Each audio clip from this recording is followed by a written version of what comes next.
Dale. Bien, entonces, como pueden ver aquí,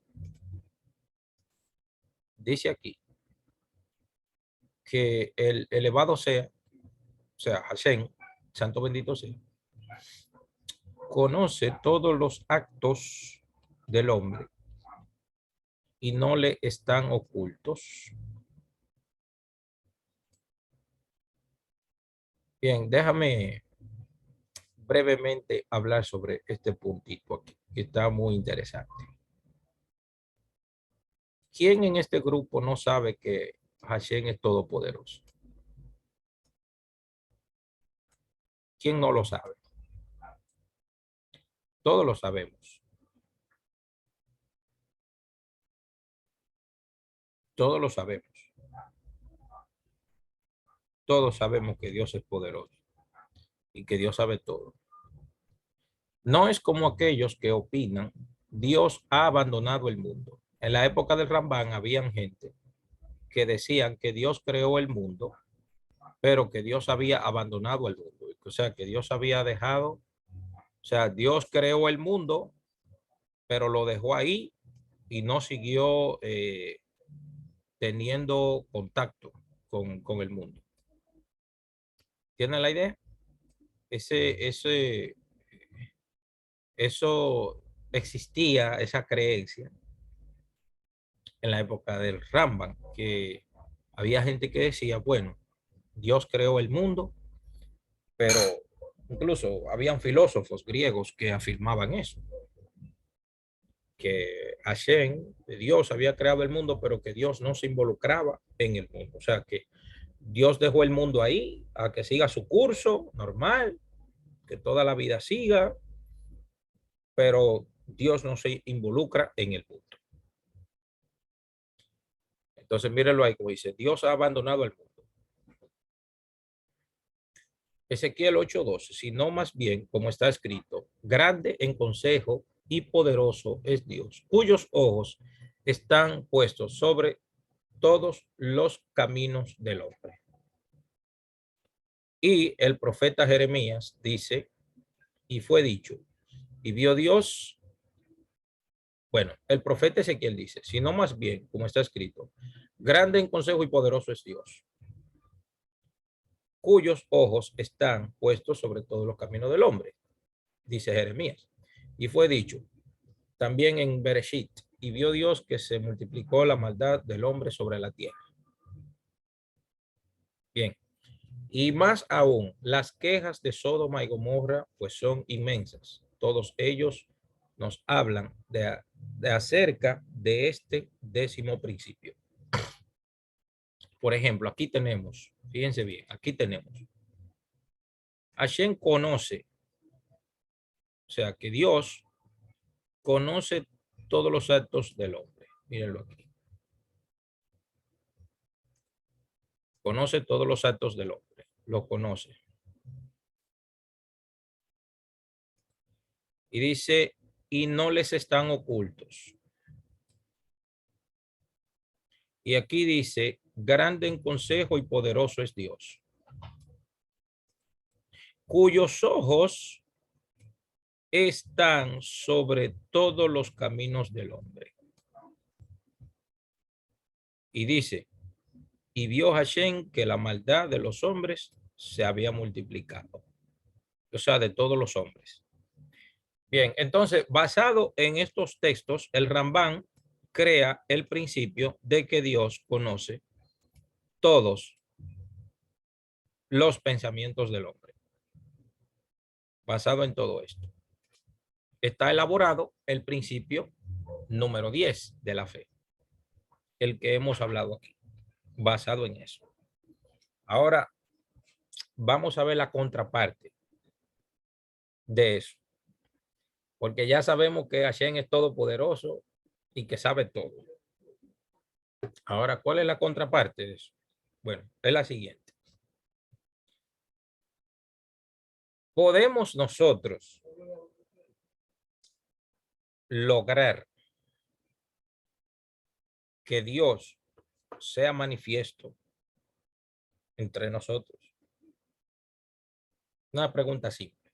¿Se puede lograr eso? ¿Cómo se logra eso? Por ejemplo, en el principio en Bereshit dice, Bereshit bara Elohim. Hashem, el principio creó a Dios.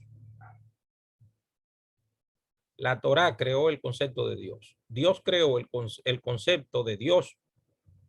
El Ein Sof, el infinito, Dios todopoderoso. No le llamemos Dios, por favor. No vamos, olvídense de la palabra Dios antes de la creación del mundo. Olvídense de eso. No hay ningún Dios. Dios no existe. El principio creó a Elohim. O sea, el Ein Sof, el infinito, creó a Dios. En el comienzo de la creación del universo, creó un ente que se llama Dios. Entonces, en base a eso, nosotros podemos analizar que Hashem, o sea, que el infinito creó una parte de él mismo para que el hombre pueda conocerla. Eso es una primera instancia. La segunda instancia es, en la historia bíblica tenemos que Moshe hizo lo que Dios le mandó. Pero ¿cómo fue que se mostró Dios en Egipto? ¿Cómo fue? Hago la pregunta. Porque Moshe hizo que Dios fuera real en Egipto. ¿Qué quiere decir eso? Que los únicos que pueden revelar a Dios en la creación son los seres humanos. O sea, ¿quién más puede hacer eso? ¿De quién se vale Dios para que sean sus manos y sus pies en la tierra? Del hombre. O sea, aquí donde yo estoy y allá donde usted está, el único Dios que hay ahí es usted. ¿Y cómo lo sabemos? Por medio de las acciones. ¿Tiene la idea? Nosotros somos los que vamos a enseñar que Dios es todopoderoso. Porque Él lo es. Ahora falta que el hombre lo demuestre.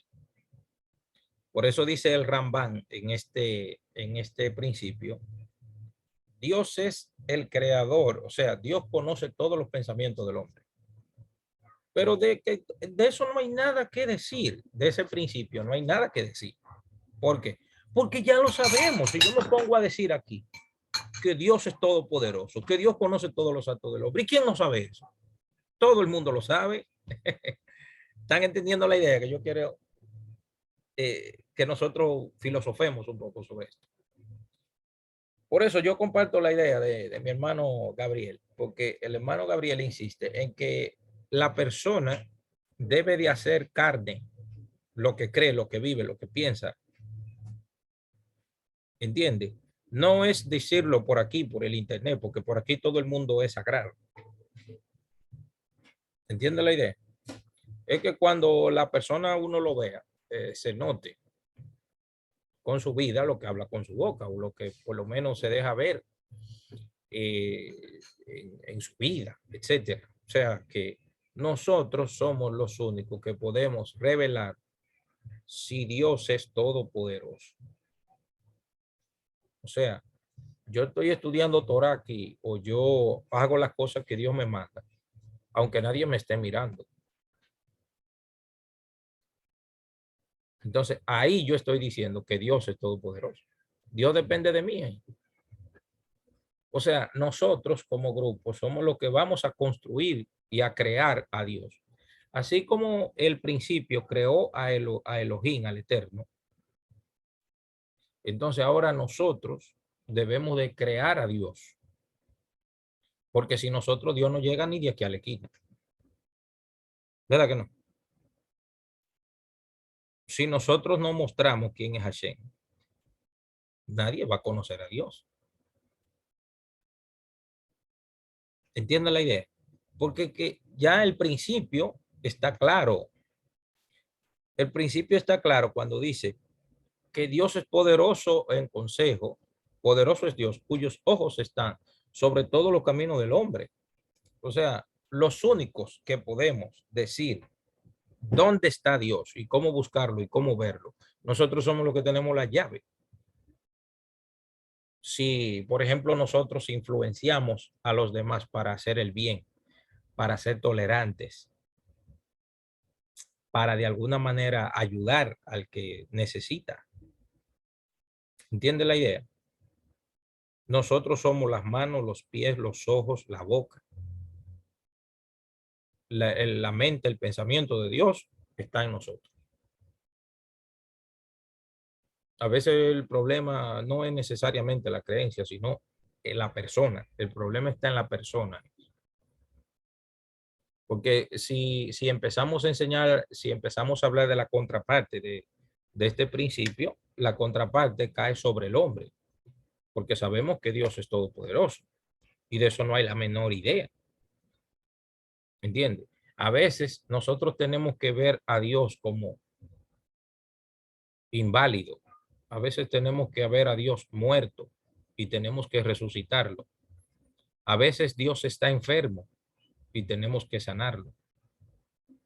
A veces Dios está loco y tenemos que agarrarlo y ayudarlo para que se le quite la loquera. A veces Dios está perdido y nosotros tenemos que agarrarlo, sacarlo del problema donde está y guiarlo por el buen camino. Dios necesita nuestra ayuda. Sin nosotros, Dios no llega ni de aquí a la esquina. Dios no va para parte sin nosotros.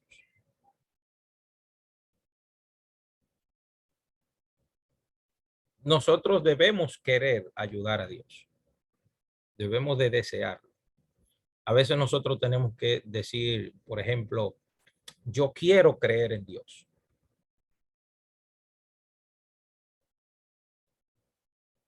¿Entiende? Uno debe de desearlo. Y cuando uno lo desea, entonces se hace realidad. La gente común no cree en Dios, ni siquiera en su existencia. Entonces, los únicos que podemos hacer que Dios exista somos nosotros. Sin nosotros, Dios no existe. ¿Entiende? Nosotros tenemos las herramientas en las manos para que Dios exista. Tenemos la Torá ahí que nos dice cómo crear a Dios. Incluso en el principio, en el Génesis, lo tenemos ahí. Bereshit bara Elohim. En el principio se creó el Eterno. Fue creado el Eterno. Dice Julio que cómo se digiere eso. Pero eso es fácil, Julio. Lo que pasa es que a veces nosotros nos dormimos en los laureles y nos olvidamos qué es en realidad lo que debemos hacer. Esto es este principio más bien es un llamado a la conciencia nuestra, un despertar. Por eso hay un corito en el mundo evangélico que dice, una mirada de fe es la que puede salvar a pecador, pero una mirada no solo es una mirada, hay que hacer muchas cosas más allá de una mirada. Una mirada es como el comienzo, pero hay muchísimas cosas más que se pueden hacer, ¿entiendes? Porque la única forma que Dios salva es a través de nosotros. Por eso fue que Gilel dijo, no te apartes de la comunidad. Porque la persona que asiste a la comunidad construye a Dios cada día y hace que Dios sea, que Dios exista y que Dios esté en el lugar. ¿Entiende? Cuando hay varias personas reunidas alabando y bendiciendo el nombre de Hashem, Dios existe en ese lugar. El único lugar donde Dios no está es donde no lo llaman, a donde no lo traen. Yo soy el único que puedo traer a Dios aquí donde yo vivo, porque Él es todopoderoso. O sea, ¿qué quiere decir que Dios es todopoderoso? Que nosotros podemos agarrar a Dios por las manos y traerlo donde yo estoy. Venga para acá, arreglar todo conmigo. Usted lo agarra y lo lleva al lugar y hace que Dios sea el jefe en ese lugar. ¿Entiende? Esa llave nada más la tenemos nosotros, los que conocemos la Torá, los que conocemos el mandamiento de Dios. ¿Entiende?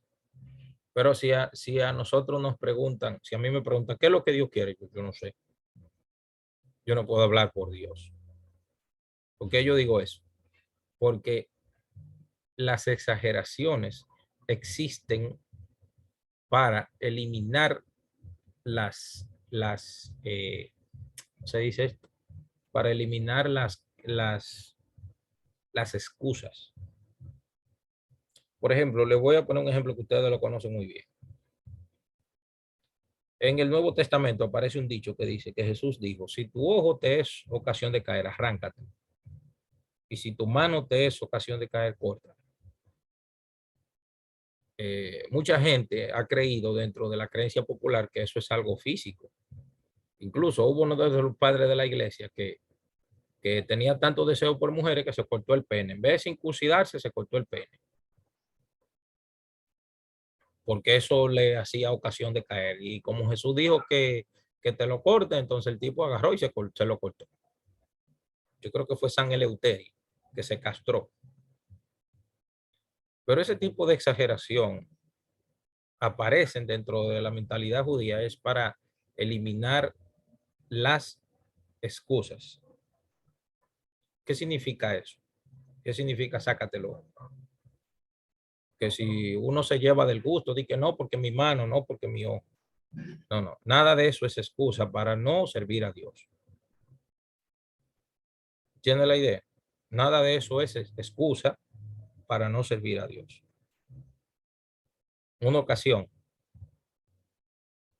fueron a hacerle una consulta a un rabino sobre un tema de un divorcio, le explicó toda la situación que tuvo la mujer con el hombre, etcétera, y en realidad ella tenía la razón. Y entonces el rabino le dijo, ¿y por qué tú no lo haces? No, porque los hijos. ¿Y sabe lo que le dijo el rabino? Mátalos. ¿Creen ustedes que en verdad lo que el rabino le dijo fue que lo mate? ¿Creen ustedes que fue eso en realidad lo que le dijo? No, lo que le dijo fue, eso no es excusa para tú hacer lo que tienes que hacer. Eso no es excusa. Ese tipo de exageración que aparece no son para tomarlo, eh, eh, eh, ¿cómo se dice esto? Literalmente, sino para eliminar las excusas, eliminar los excesos de cosas que a veces uno eh, pone, ¿entiendes? Entonces, cuando dice el profeta Ezequiel que Hashem es grande en consejo y que sus ojos están sobre todos los actos del ser humano, es sobre los seres humanos que dejan que Dios entre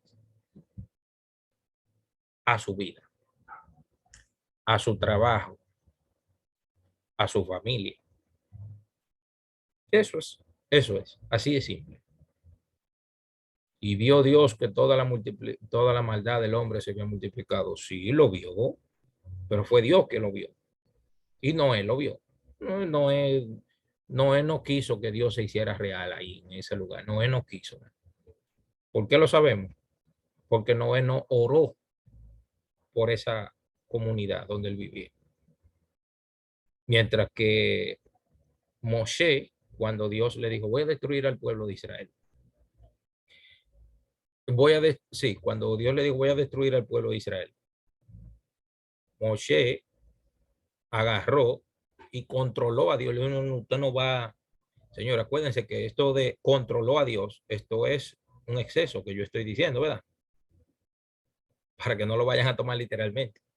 O sea, Moshe hizo que Dios fuera todopoderoso en el lugar. Él le dio cotorra. ¿Eh? ¿Cómo le fue? dio cotorra. Exactamente, exactamente. Entonces, la llave para hacer a Dios real en el lugar donde uno vive, donde uno está, es usted mismo. ¿Cómo se profana el nombre de Dios? Facilísimo. Le voy a decir ahora cómo. Si la gente mira a Vladi y mira a Yera y mira a Julio César, wow, ese es un hombre que hay que seguirlo. Entonces, o me mira a mí o a cualquiera de ustedes. Entonces la persona entiende que deben de seguirlo a usted o a mí. Entonces nosotros hacemos cosas que no son dignas de seguir. Entonces el nombre de Hashem se va a profanar porque la gente entiende que hay que seguirlo a usted o a mí. Entonces, al ver cosas que no son dignos de eso, entonces ya ahí se profanó el nombre de Dios. Y ahí eliminamos la mano, los pies. Ahí Dios no es todopoderoso, nada. Porque pues, nosotros no lo dejamos pasar, no lo dejamos entrar al lugar para que Dios sea quien tome los designios de ese lugar. Porque es que está de más estar diciendo que Dios conoce los pensamientos del ser humano, que Dios conoce sus actos. Eso lo sabemos ya. Eso ya lo sabemos. Hay gente que dicen, por ejemplo, que yo no veo gracia en el Antiguo Testamento. ¿Pero cómo que no? Pero si no fuera por gracia, el mundo no existiría ni siquiera. Es más, ¿saben ustedes cuál es el libro que más habla de la gracia de Dios en el Tanaj, en la Biblia hebrea? El libro de Levítico. Ese es el libro que más habla de la gracia de Dios. Así como usted lo ve. El libro de Levítico es el libro que más tiene gracia de todos los libros de la Torá, incluso del Nuevo Testamento entero. Es el libro que más tiene gracia. ¿Por qué? Porque ¿cómo le llama usted o yo al hecho de que un animal muera en el lugar suyo? ¿Cómo se llama eso? ¿Cómo le podríamos llamar a ese acto? ¿Cómo le podríamos llamar a eso? ¿Eso es qué? ¿Cómo se le llama a eso? El becerro de oro también. Sí, pero ¿cómo se llama eso? Que a usted le tocaba la muerte y usted ofreció un animal en su lugar. ¿Cómo se llama eso? Gracias. No, eso es ley. No, eso es una ley que nadie puede. Señores, eso está diciéndonos a nosotros que si nosotros no hacemos que Dios sea todopoderoso, Dios no lo va a hacer. Porque herramientas para mostrar quién es Dios tenemos de sobra. Otro punto. ¿Quién le dio el animal a usted? ¿Quién se lo dio? El animal que usted va a ofrecer en el templo, en el tabernáculo, ¿quién se lo dio? ¿Usted lo creó? Lo recibimos por gracia. Espérate. La pregunta es, ¿quién le dio ese animal a usted? ¿Quién lo creó? Que fue un regalo. Y entonces, ¿cómo se llama eso? Gracias. ¿Entiende? La cosa hay que verla. ¿Entiende? Este principio 10 que dice el Rambam, este principio 10 que dice que el santo bendito sea, conoce todos los actos del hombre y no le están ocultos, significa que la gracia de Dios está full en todo el mundo. No está oculta. Por eso nosotros decimos cuando hacemos las tefilot, las oraciones, nosotros decimos Baruch atah Hashem Eloheinu Melech Ha-Olam. La palabra Olam en hebreo. Hoy en día se traduce como universo. Pero en el hebreo clásico, antiguo, Olam no es eso. Olam no es mundo, ni es universo. Bueno, la palabra universo es más o menos parecida. Pero verdaderamente la palabra Olam lo que quiere decir es desconocido. Desconocido. Eso es lo que quiere decir. Algo oculto. ¿Por qué? Porque cuando nosotros decimos, bendito eres tú, Adonai, nuestro Dios, Rey del universo, Rey del oculto. Nadie sabe dónde está Dios. el pueblo de Israel, los eruditos judíos, entre comillas, los teólogos judíos, no conocen nada de Dios. Lo único que se conoce de Dios, o lo único que podemos saber de Dios, es cómo obedecerlo. Eso es lo único. Cómo servirle. Cómo yo quiero que me hablen, así yo tengo que hablar. Cómo yo quiero que me traten, así yo tengo que tratar. No le puedo meter una manguera de agua de bombero a una gente en la boca. Porque en mi momento yo aprendí poco a poco. Entonces hay gente que no tienen esa habilidad, esa humildad para enseñarle al otro tranquila y humildemente.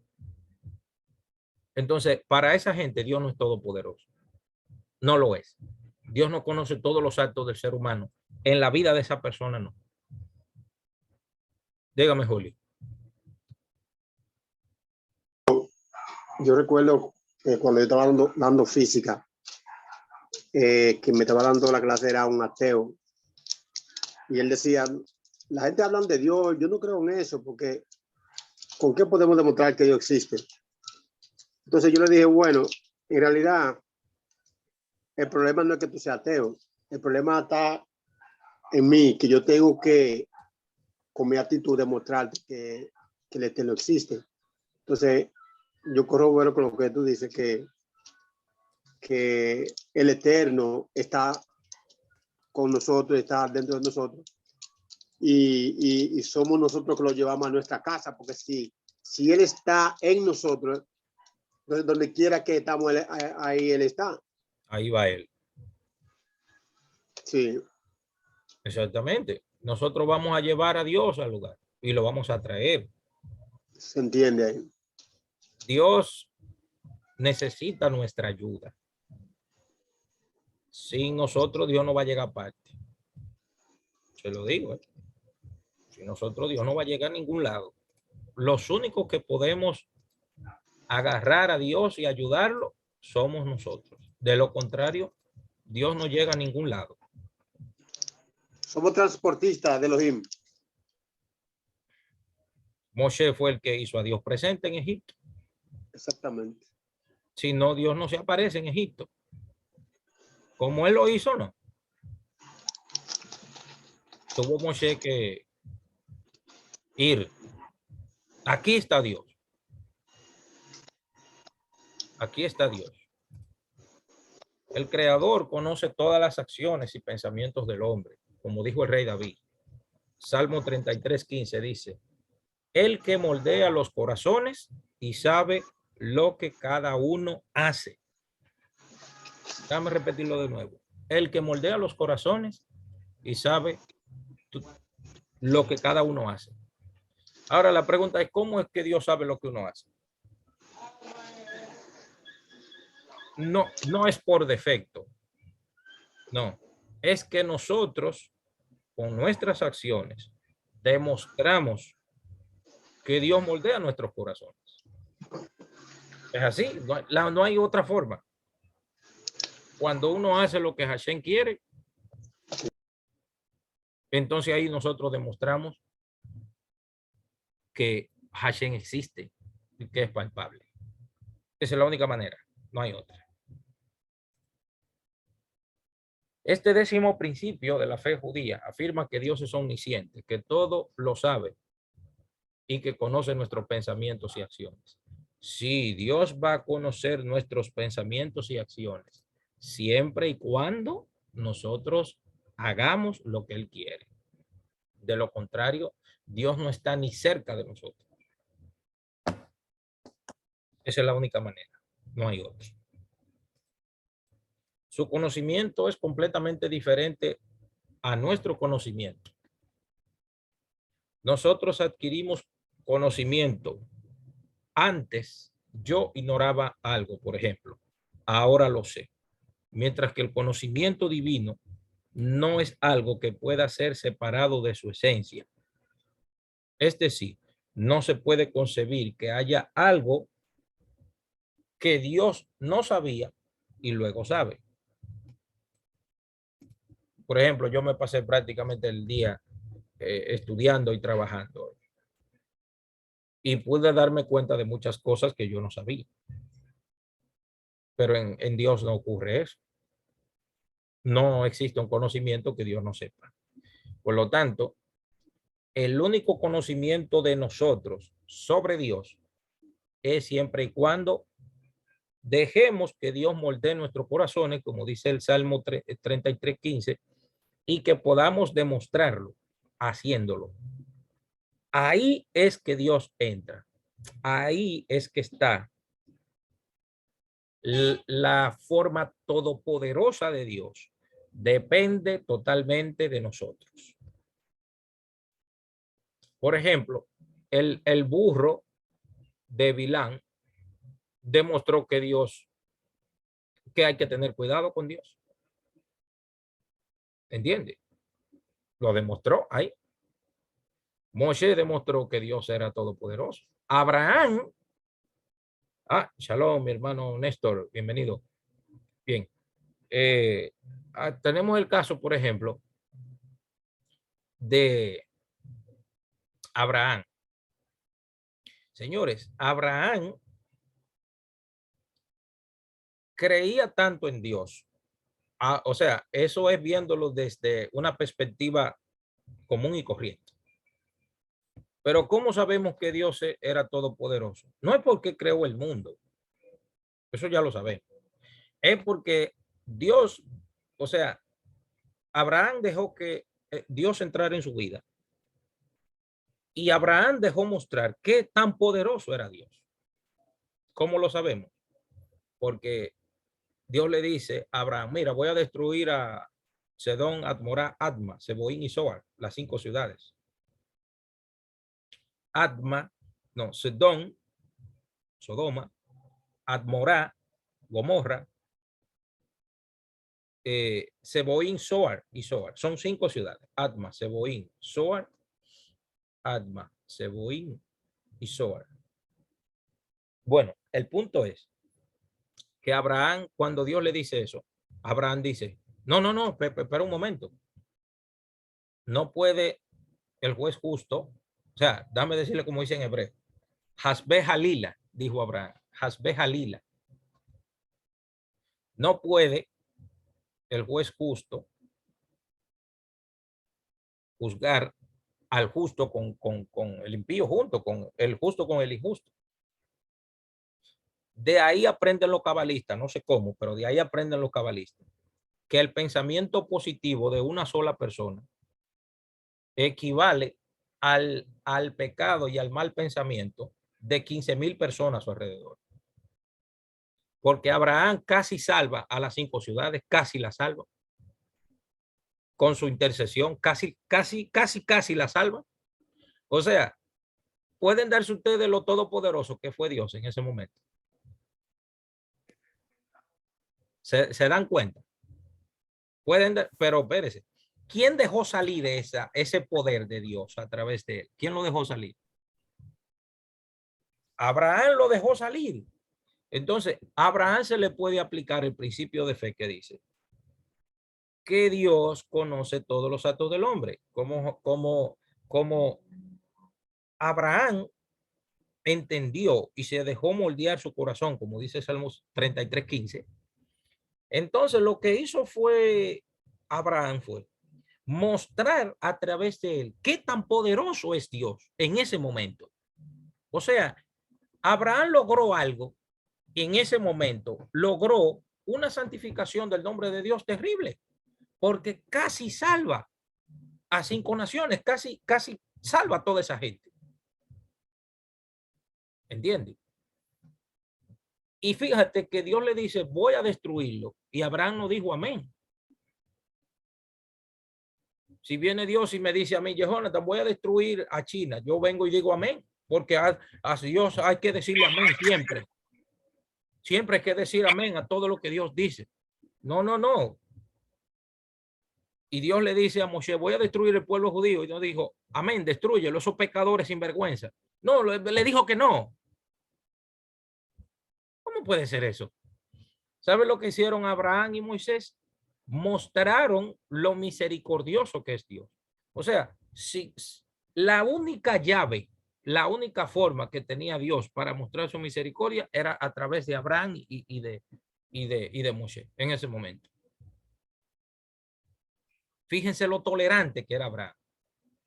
Con un grupo de gente malo, gente, señores, no hay palabras para describir la forma en que vivía la gente de Sedón, Admorá, Adma, Seboín y Zoar. No hay forma para describir eso. Si se leen el Midrash Yashar, ustedes se darán cuenta. Llegaba un extraño a la ciudad y venía uno y le robaba una cosa y el otro le robaba otra y el otro le robaba otra y el otro le robaba otra hasta que lo dejaban sin nada. Y cuando el tipo iba a quejarse ante la justicia, ¿saben lo que decían los jueces? Ay, que ese tipo de robo tan pequeño aquí no es pecado, aquí no es malo. Porque iba uno y le robaba una solita cosa, después venía el otro, después venía el otro, el otro, y el otro, y el otro, y el otro, y el otro. Y lo dejaban sin nada. Por eso merecieron la muerte. Por eso mereció destrucción. ¿Entiende la idea? Entonces, Lot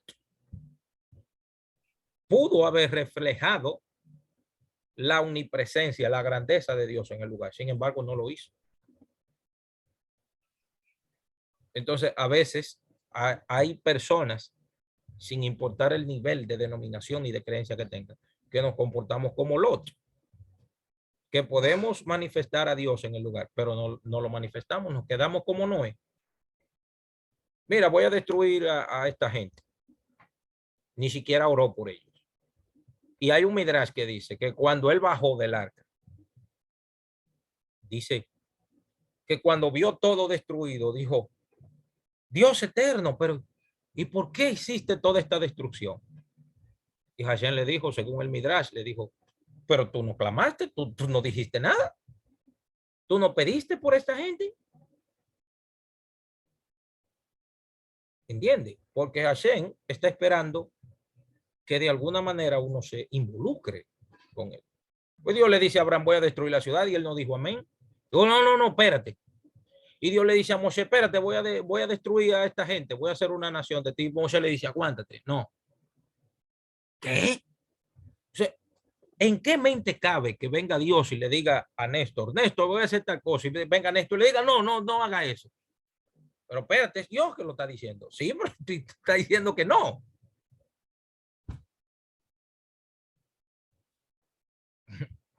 ¿Cómo se maneja esta situación? ¿Cómo manejar eso? Son cosas que hay que analizarlas, que hay que pensarlas y digerirlas. Sin nosotros, Dios no va a llegar a ningún lado. Si nada más nos quedamos mostrando una cara rarita ahí de una creencia estúpida que no tiene sentido. Es como le dije, nosotros somos, Hashem ve todos los actos del hombre. Sí, donde lo dejan entrar, donde dejan que él haga su trabajo. De lo contrario, Dios no se va a mover del lugar. Entonces, ¿qué tenemos por aquí? Él y su conocimiento y su existencia son uno. Este concepto está más allá del entendimiento humano y de lo que las palabras pueden expresar. Fíjense bien, dice, Dios y su conocimiento y su existencia son uno. A veces nosotros, ni nuestro conocimiento, ni nuestra existencia, están uno para un lado y uno para el otro. ¿Por qué? Porque decimos a veces una cosa con la boca y otra con el corazón. Entonces, ahí Dios no se manifiesta. Dios no es todopoderoso. A veces nos enfocamos en discusiones estúpidas en vez de hacer lo que verdaderamente hay que hacer. Como dice el Salmo Dios, el Salmo capítulo 2, Hashem se reirá de ellos. No, hombre. La única forma de mostrar quién es Dios es en base a nuestros actos. Esa es la única forma que vamos a mostrar la omnipresencia y la sabiduría y el poder de Dios. Es a través de actos. no tanto de fe, sino de actos. Aunque nosotros debemos de saber que la palabra fe en hebreo, emuná, no está, el acto no está separado del pensamiento. Eso ocurre en el mundo pagano, fe y obra. No, no. Emuná es lo mismo, es todo lo mismo. ¿Entiendes? Entonces, el hombre no puede comprender la naturaleza del conocimiento de Dios. Es decir, cómo Dios sabe lo que estamos pensando o sintiendo, o cómo su conocimiento del futuro no limita nuestra libertad de elección. O sea, ¿cómo nosotros demostramos que somos padres? ¿Cómo se demuestra eso? Haciendo un hijo y dejándolo ahí a que crezca silvestremente, como crecen los árboles del campo, que no son cuidados, o se demuestra por medio del acto de pasar tiempo con los hijos, hablar con ellos, enseñarles cosas. ¿Entiendes? En eso consiste. O sea, ahí, cuando la gente ve a nuestros hijos, va a decir, ah, mira, pero ese hijo de fulano, mira el trato que le da. Entonces, el trato de Dios sobre nosotros sobrepasa de bendición, sobrepasa de bien. Entonces, la única forma en que nosotros le podemos mostrar al faraón quién es Dios es por medio de los actos. El faraón es el mundo. Egipto es el lugar donde vivimos. Entonces, le dice Dios a Moshe, tú serás Dios para el faraón. ¿Qué quiere decir tú serás Dios para el faraón? Que los actos tuyos son lo que van a revelar mi presencia en Egipto. O sea, los actos nuestros son lo que van a revelar la esencia divina en el lugar donde estamos.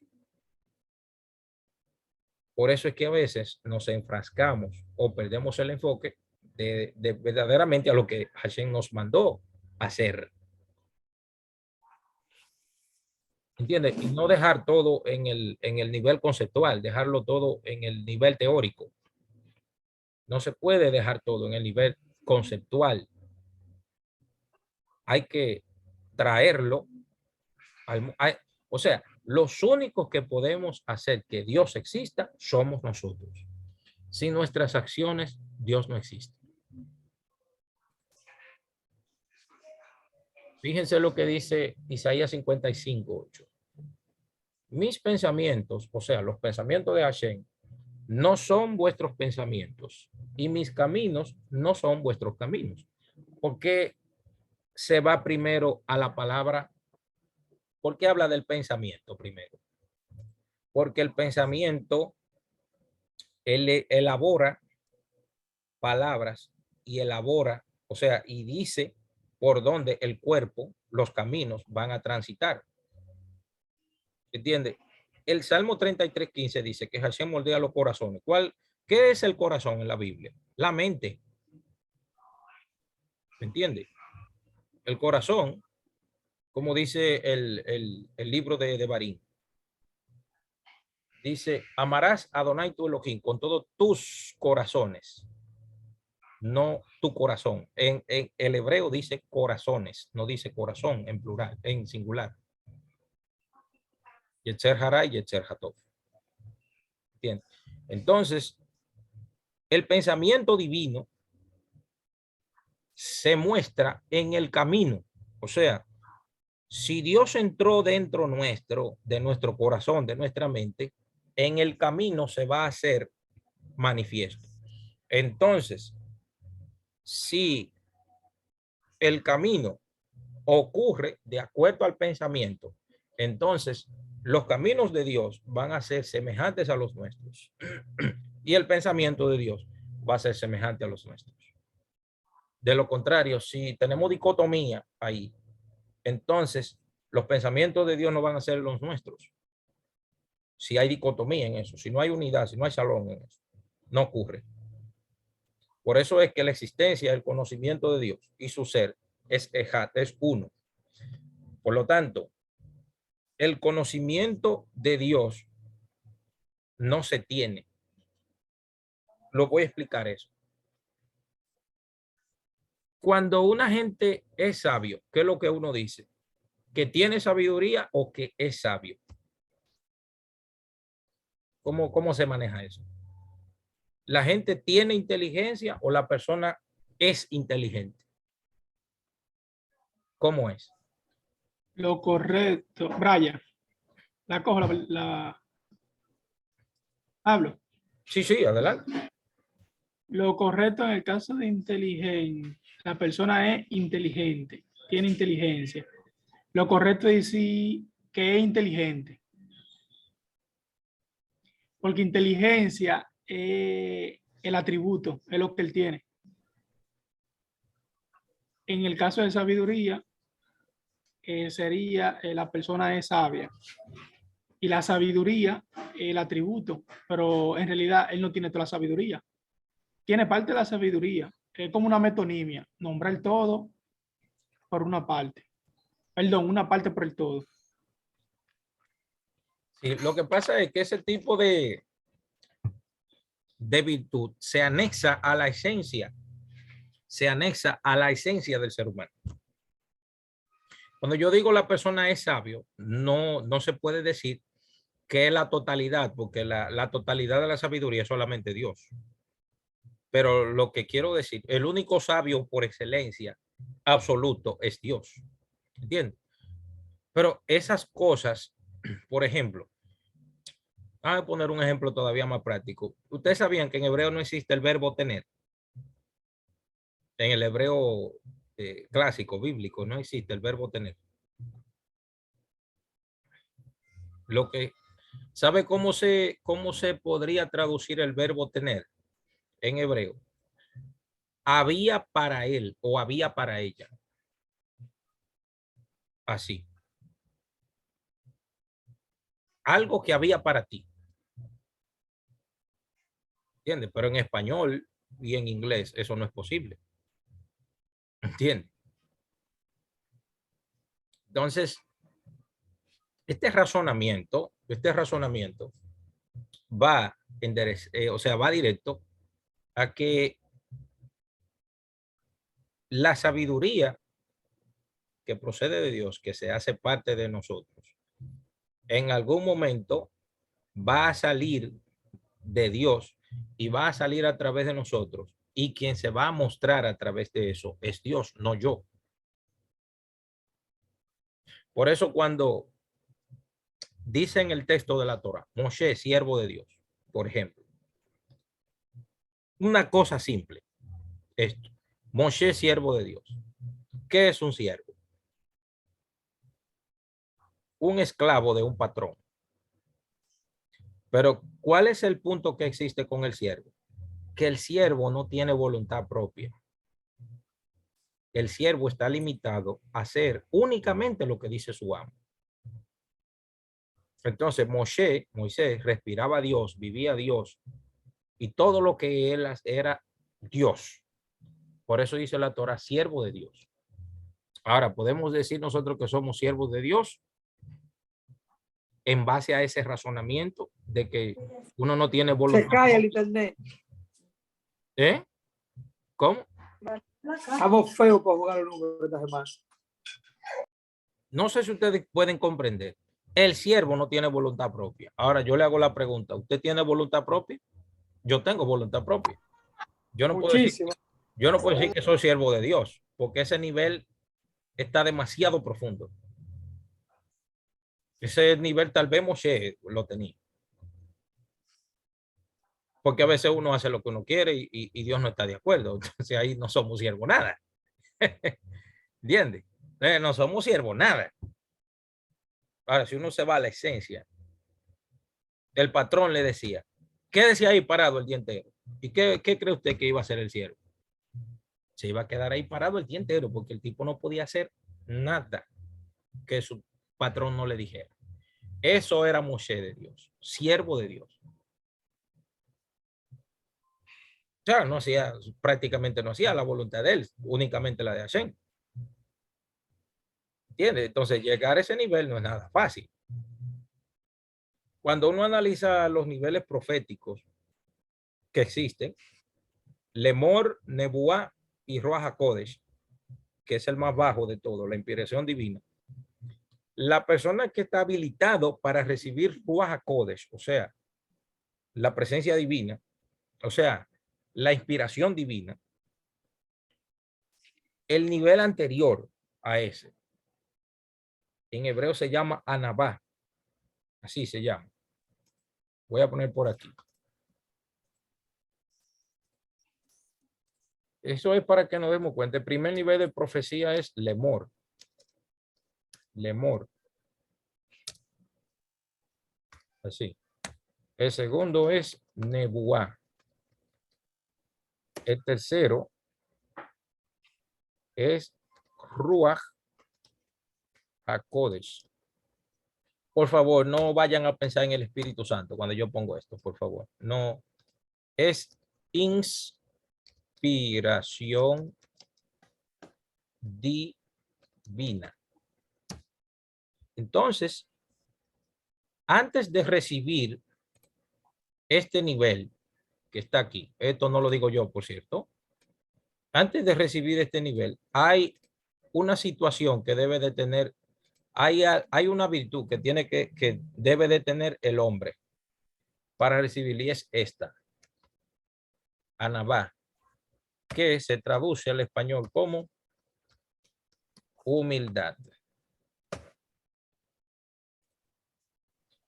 Esta persona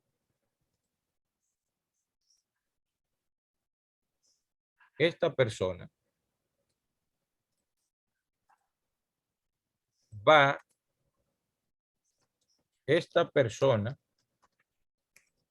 va a mostrar qué tan poderoso es Hashem en el 10º principio de fe. ¿Por qué? Porque ya esta persona muestra con su actitud quién es Dios. O sea, Hashem se hace manifiesto a través de esa persona. ¿Entienden la idea?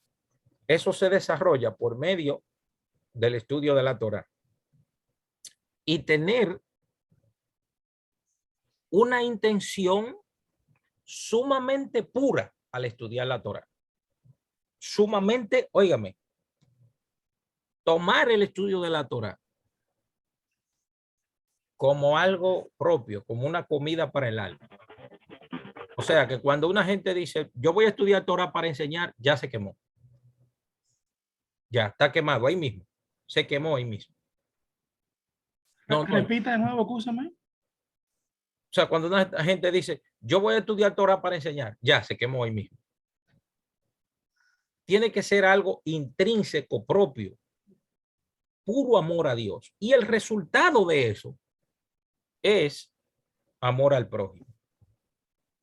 Entonces, la persona que desarrolla ese nivel de apegamiento a Hashem va a mostrar lo que dice el principio el 10º principio de la fe judía que estamos hablando aquí. Lamento lo que llegaron un poco tarde, que no han recibido todo el resto pero la clase se está grabando. ¿Entienden? Cuando citamos el pasaje de Isaías que dice, más altos son los pensamientos, más altos son los pensamientos de Hashem que los pensamientos del hombre, y no son vuestros pensamientos, mis pensamientos, ni vuestros caminos, mis caminos, está basado en que vuestras iniquidades han hecho separación entre Dios y su pueblo. ¿Y qué pasa? Que Dios quiere revelarse a través del pueblo. El pueblo judío dice en el profeta Isaías, este pueblo de labio me honra, pero su corazón está lejos de mí. Eso es mentira. O sea, eso es hipocresía. Isaías corrigió eso. ¿Entiendes? Entonces, porque, o sea, ¿qué sucede con el pensamiento y el camino? El pensamiento es lo que, a donde Dios trabaja con la persona, y luego el camino es donde se hace manifiesto. Entonces el pueblo se estaba pegando de Dios, tomó los sacrificios como un fin en sí mismo y perdió la esencia del propósito de los sacrificios, sino que fue tomado en sí mismo el acto. Entonces nada de eso es el fin, sino el medio. Todos los actos que hacemos son parte parte del acto del medio, pero el fin siempre será puro amor a Hashem, puro amor a Dios. Por eso es que la persona que desarrolla la anabá, la humildad, dice Rambam en su libro Hilkot Deot, que la persona debe irse al extremo. La persona que es orgulloso debe de irse al extremo a ser humilde. Entonces esa persona estará habilitado para recibir la inspiración divina. ¿Entiende? La persona estará habilitado para recibir eso. Dice, lo que sí entendemos sobre el conocimiento de Dios y lo más relevante para nosotros es que Hashem nos conoce íntimamente, siempre y cuando lo dejemos entrar. Él nos conoce ya. Ahora, ¿conocemos nosotros a Dios? Ahí está el punto. Dejamos nosotros entrar a Dios para que Dios sea todopoderoso en nuestra vida y que se haga manifiesto en los demás, como Abraham, que entendió la magnificencia, la grandeza de Dios y clamó por los demás. O sea, mostró quién es Hashem, mostró quién es Dios. Fue un buen canal. Y eso es tan así que los sabios de Israel dicen que una persona que da tiene un nivel más alto que la persona que recibe en profecía. ¿Sabían ustedes eso? Que los sabios de Israel dicen que la persona que da dadivosa, está en un nivel más alto que el nivel de amor, que el nivel profético.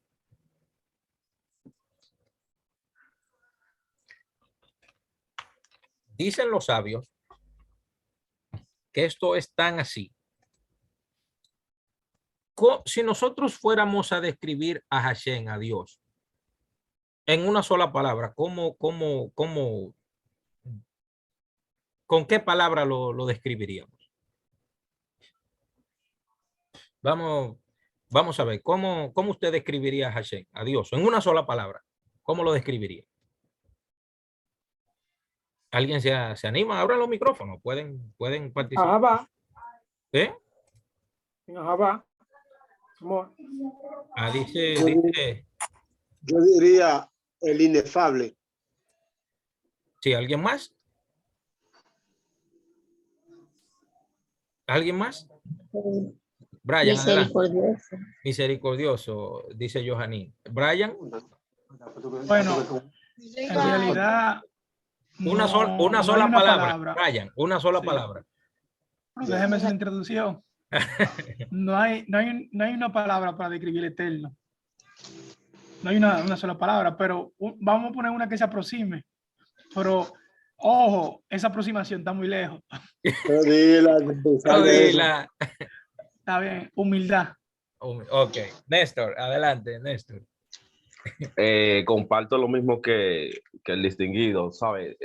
Hashem, ese Insof, es indescriptible, es imposible describirlo. Sin embargo, para poder darle sentido, nosotros utilizamos lo que es el antropomorfismo y el antropopatismo. Entonces, tendríamos que decir que Dios es todo amor, es toda misericordia, es toda bondad. Si fuéramos a describirlo de la manera sentimental, simplemente, pero no creo que a quien se pueda describir. Es mucho más allá, sí. Bien, yo describiría a Hashem, ¿saben cómo? Como la palabra que dijo Néstor, bondadoso. ¿Por qué? Porque antes de crear el mundo, el universo, Dios existía. Y luego que creó el universo, ¿para qué Hashem creó el mundo? Se preguntan los sabios de la Cábala. ¿Para qué? ¿Qué necesidad tiene Dios de crear el mundo? ¿Para qué Dios creó el mundo? Esa pregunta no se puede ni hacer. ¿Por qué? Porque nadie puede influir sobre Dios para hacer algo. No sé si pueden entender la idea. ¿Quién puede influir sobre Hashem a hacer algo? ¿Quién? ¿Quién o qué? Nadie ni nada ni nadie. O sea, se hace entonces la pregunta, ¿qué hicieron los ángeles para que Dios lo creara? Hago la pregunta. ¿Qué hicieron los ángeles para que Dios lo creara? Vamos, ¿qué hicieron? ¿Qué hicieron los ángeles para que Dios lo creara? Nada. ¡Ey! ¡Qué respuesta, Dios! ¿Qué hicieron los planetas para que Dios lo creara? ¿Qué hicieron los seres humanos para que Dios lo creara? Todo fue para su deleite, en realidad. Entonces, hay un asunto. Si nadie hizo nada para que Dios lo creara, ¿por qué hay que adorarlos a ellos? Hágase la pregunta. Entonces, Está dura. no, pero vamos a analizarlo. Filosóficamente. No, vamos a analizarlo. ¿Qué hizo el aire para que Dios lo creara? Nada. ¿Qué hizo el tiempo para que Dios lo creara? Nada. ¿Qué hizo la materia para que Dios la creara? Nada. ¿Qué hicieron los ángeles para que Dios lo creara? Nada. ¿Qué hicieron los seres humanos para que Dios lo creara? Nada. ¿Qué hicieron los santos del catolicismo para que Dios lo creara? Nada. Entonces, ¿por qué hay que adorarlos? Si aquí el único que hizo fue él. Entonces, Hashem, dicen los sabios cabalistas, que Hashem creó el mundo. ¿Saben para qué? Para darle. ¿Para darle de qué? De su bendición.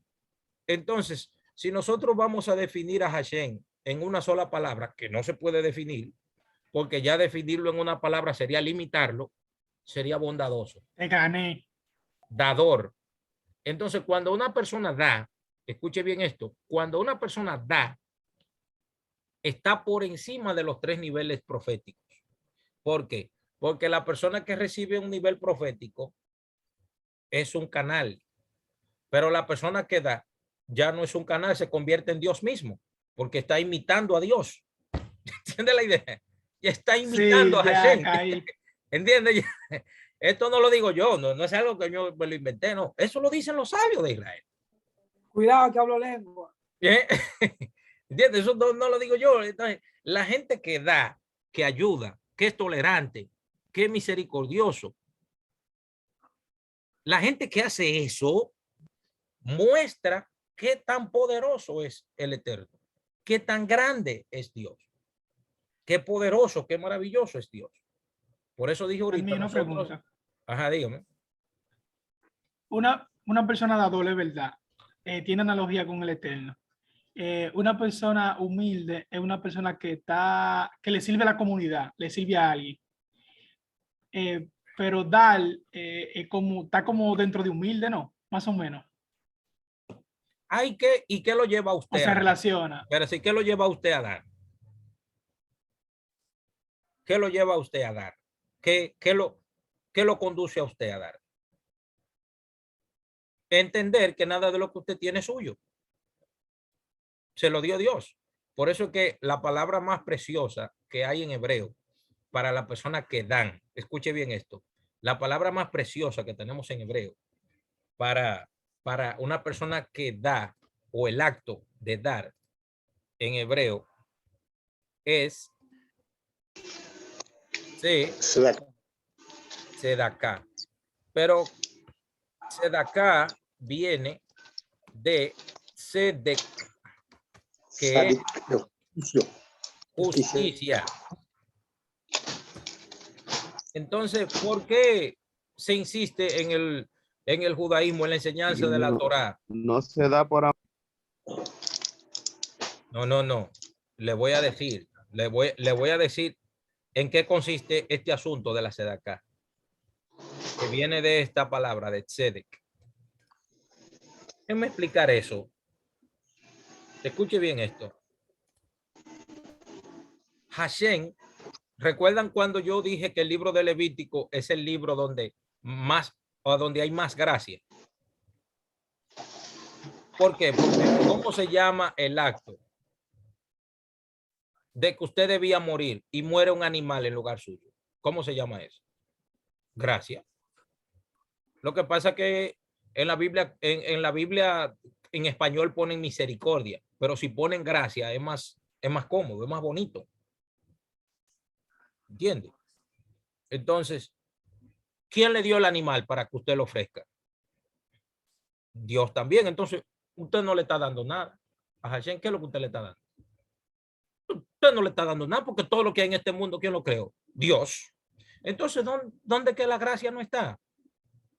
Bien, entonces, ¿por qué se señala la tzedaká como justicia? Justicia. ¿Qué es justicia? Lo justo, lo correcto.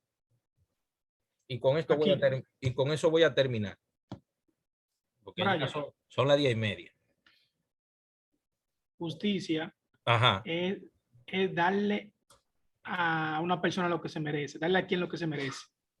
Sí, lo voy a explicar ahora.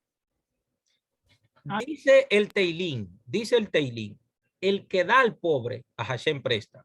Oye lo que dice, el que da al pobre a Hashem presta. ¿Qué quiere decir eso? Eso quiere decir que Hashem, el santo bendito sea, el todopoderoso, le dio a usted un trabajo y por medio de ese trabajo le dio dinero y le dio fuerza para conseguir ese dinero. Pero en ese dinero que Dios le dio a usted y a mí, hay una parte de ese dinero que aunque Dios nos lo dio a nosotros, no es nuestro. Hay que repartirlo. ¿Qué quiere decir eso? Que hay que repartirlo. Que cuando usted da un dinero que Dios le dio a usted, que no es suyo, y usted lo reparte. Ah, ok, Brian, ok. Y usted lo reparte, o sea, lo pasa para adelante, lo entrega. Quiere decir que ese dinero, aunque Dios se lo dio a usted, no era suyo. Ese dinero era de ese pobre o de esa persona o de ese necesitado. ¿Entiende? Entonces, en el momento en que usted entrega ese dinero que no es suyo, que Dios se lo dio a usted, pero que no es suyo, entonces ahí está haciendo justicia. ¿Están entendiendo la idea que estoy queriendo decir? Dios me dio 50,000 pesos.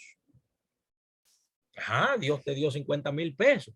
Pero tú sabías que de ese dinero hay una tzedaká. No voy a poner el monto para, ¿verdad? Para que nadie vaya a malinterpretar mis palabras.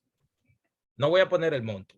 Hay una tzedaká, hay una parte de ese dinero que aunque Dios se lo dio a usted, no es suyo, pero Él se lo dio. Si usted se queda con ese dinero, con esos cuartos, alítese, porque ese dinero no es suyo. Ese dinero es para tzedaká, es para ayudar a otra persona. Y no estoy hablando de diezmo y ofrenda ahora, ¿eh? Bien. Estoy queriendo decir que ese dinero que Dios le dio a usted no es suyo. Usted lo tiene ahí, pero no es suyo. Entonces, cuando usted dice, wow, mira, allí hay una gente enferma, hay que comprar esa receta. Entonces, quiere decir que ese dinero no era suyo. Y en el momento que usted lo repartió, ¿qué usted hizo?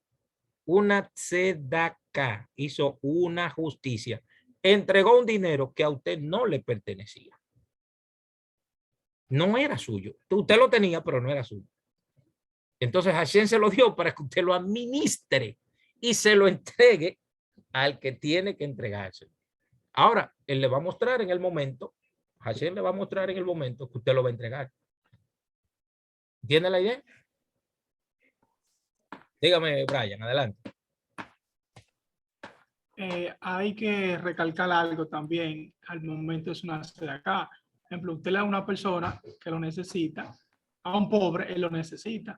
Pero si usted se lo da a una persona que no necesita, eso no es de acá ya. No, usted le da a una persona gente más que o no menos necesita. ¿Y qué sentido tiene eso? Darle a una persona que no necesita. Claro, Dele a un es necesitado. un buen dominicano. Es un buen dominicano. Claro, si tú le das a un pobre, el eterno, eso es una deuda con el eterno. Pero si tú le das a un rico, a alguien que tenga, no vamos a decir un rico, usted está esperando algo para atrás, en el buen dominicano. No, lo que pasa es que Bolsito. una cosa es un favor y otra cosa es dinero. a veces es mejor deber dinero y no deber favores, porque la persona que debe favor nunca, el otro entiende que nunca se le puede pagar ese favor, ¿entiende? Pero el que debe Porque dinero, usted sabe que, ¿verdad? Hay ¿eh? dominicanos que dan y que quedando y entrando para atrás. Sí, sí, pero yo estoy hablando que a veces es mejor deber dinero y no deber favores, ¿entiende? Yo lo digo en ese sentido, porque el favor la gente entiende que nunca le van a pagar ese favor, nunca. Pero el que debe, no, yo le debía 100, usted tenga, ahí lo tiene. Pero todo esto es un llamado a la conciencia, ¿verdad? Nuestra, y saber que la única forma que Dios tiene para hacerse presente y todopoderoso es a través nuestro. Nosotros somos los ojos, los pies, las manos de Dios. Somos nosotros los seres humanos. ¿Entiendes? Nosotros somos los que vamos a mostrar qué tan poderoso es Dios. Como dice este principio 10 del Rambam. Dice Johanín aquí que cuál es la diferencia con el Gesed. Eso es bastante fácil. Cuando una persona da, hace sedacá. Pero el Gesed de Dios, o sea, el amor de Dios, el rajen de Dios, la misericordia, rajen, regel en hebreo. Déjame ver cómo yo lo explico. Por ejemplo, hay una persona que está sufriendo. Yo voy y le doy dinero. Toma, para que te sanes. Eso es sedacá. Ahora, ¿qué es Gesed? Gesed es cuando usted le da a la persona pobre y usted mismo lo agarra y lo lleva al médico y lo atiende. O sea, no es solo Gesed, va más allá de dar. El amor que Dios tiene con nosotros, la misericordia de Dios. Déjenme ver lo que es la misericordia. Le voy a decir lo que es la misericordia de Dios. La misericordia de Dios es un vientre materno. Un vientre materno. ¿Qué quiere decir un vientre materno? Que el niño recibe todo gratis ahí adentro del vientre de la madre y todo lo recibe gratis. La comida, el aire, esto, que el otro, el abrigo, todo. Eso es la misericordia de Dios. No es que Dios nos da y se va. No. Dios se sienta a sufrir con nosotros ahí, al lado nuestro. Eso quiere decir misericordia. O sea, yo expliqué eso hace un tiempo atrás, que es misericordia. Viene de dos palabras, miseria de corazón, miseria de corazón. O sea, ¿creen ustedes que Dios tiene miseria en el corazón por nosotros? ¿Creen ustedes que Dios tiene eso? Miseria en el corazón por nosotros. Dios no tiene miseria en el corazón. ¿Entiendes? Es como ver una persona y tú condolerte así por allá, irte y dejarlo solo, irte pensando que esa persona está sufriendo. Dios no tiene ese tipo de amor con nosotros. El amor de Dios es que Dios nos da, nos alimenta y se sienta con nosotros a sentir el mismo dolor que nosotros sentimos. Esa es la forma en que se puede explicar lo que es la palabra que se traduce como misericordia, raje. ¿Entienden? Bien, chicos, hemos terminado el principio 10 de... sí, la sedacá tiene niveles, así mismo. Hay 8 niveles de sedacá, 8. Si me lo recuerdan más adelante, podemos hacer un estudio sobre los 8 niveles de sedacá. Apenas aquí tocamos 1 o 2, pero hay 8 niveles de sedacá. Bien, hemos terminado la clase aquí. Nosotros empezamos a las 9 y pico de la noche, pero, o sea, a las 8:30, pero desafortunadamente la gente entraron muy tarde y se perdieron la última. Ok, si hay algún comentario o pregunta, este es el momento. Julio levantó la mano. Adelante, Julio. Sí, ya